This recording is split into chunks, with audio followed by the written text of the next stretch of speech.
Cette année, Jean Giono aurait eu 125 ans. Cela fait 50 ans aussi qu'il est mort. L'année 2020 est donc particulièrement bien choisie pour lui rendre hommage. Même en bande dessinée, disons-le tout de go, adapter un roman de Giono, ce n'est pas chose aisée, loin, s'en faut. Comment rendre le ton de l'écriture de cet écrivain essentiel, comment allier dans une adaptation sa manière de raconter une aventure tout en rendant poétique chaque geste et chaque sentiment humain?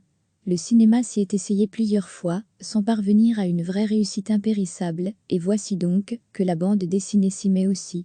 Le scénariste belge Jean Dufaux est aux commandes, me suis-je laissé dire, de plusieurs albums à venir. Mais le premier à s'être lancé dans cette difficile écriture graphique, c'est Jacques Ferrandé, il y a déjà quelques mois. Et il a choisi de mettre en image un des romans les plus importants de Jean Giono, Le Chant du Monde. Le Chant du Monde, c'est d'abord un fleuve avec lequel vit Antonio, solitaire, et enfoui du cœur et du corps dans la nature. Le Chant du Monde, c'est l'inquiétude de Matelot et de sa femme face à la disparition de leur fils. Le Chant du Monde, c'est le périple qui va emmener Antonio et Matelot vers les pays du Haut, pour découvrir une histoire d'amour entre ce fils et la fille de Maudru, maître de ce village. Avec un personnage de guérisseur bossu, avec des femmes tantôt dominantes, tantôt rêveuses, tantôt soumises sans jamais l'être vraiment, Giono nous raconte alors une histoire d'amour tragique.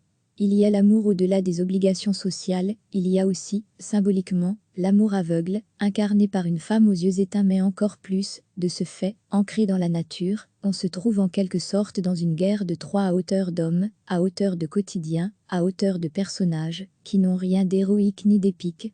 Jacques Ferrandé construit son livre, avec un total respect pour l'œuvre originelle. D'abord en se soumettant à la langue de Giono, à ses rythmes littéraires, qui ont fait de lui, dans la filiation de Mistral bien plus que dans la lignée de Pagnol, un vrai chantre de la nature. Dans ce livre, ce sont ces mots, ces dialogues, ces accents qui construisent les humanités racontées, décrites. Et puis, il fallait à un dessinateur le courage et le talent de vouloir transformer en dessin et en couleurs les pays décrits par Giono, le fleuve et ses errances, le haut pays, la forêt, le temps, celui qui passe, celui qui ensoleille les taillis, celui qui mène à la mort, celui qui laisse place aussi à l'honneur et à l'espoir. Jacques Ferrandé construit son livre, avec un total respect pour l'œuvre originelle. D'abord en se soumettant à la langue de Giono, à ses rythmes littéraires, qui ont fait de lui, dans la filiation de Mistral bien plus que dans la lignée de Pagnol, un vrai chantre de la nature. Dans ce livre, ce sont ces mots, ces dialogues, ces accents qui construisent les humanités racontées, décrites.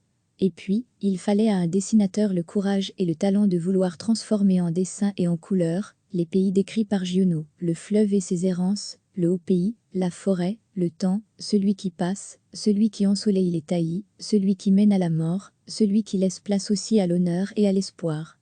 Un album littéraire, poétique, intelligent, lumineux, un livre, tout simplement, qui est l'hommage d'un grand dessinateur à un grand écrivain, Jacques Chrahuan. Le Chant du Monde, auteur, Jacques Ferrandé, d'après Jean Giono, éditeur, Gallimard-157 pages, parution, septembre 2019. Recevez chaque matin l'essentiel de l'actualité.